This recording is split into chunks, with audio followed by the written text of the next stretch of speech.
আসসালামু আলাইকুম রহমতুল্লাহি ওয়াবারাকাতু।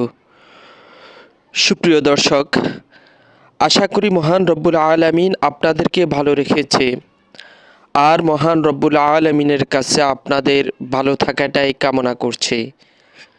আজকে আপনাদের সামনে ছোট্ট একটু দুরূদ শরীফের ফজিলত নিয়ে উপস্থিত হয়েছি। যেই দুরূদ শরীফটি পড়লে মহান রব্বুল আলামিন ৮০ বছরের গুনাহ মাফ করে দিবে এবং ৮০ বছর ইবাদতের সওয়াব আল্লাহ তাআলা আপনার আমলনামায় লিপিবদ্ধ করে দিবেন।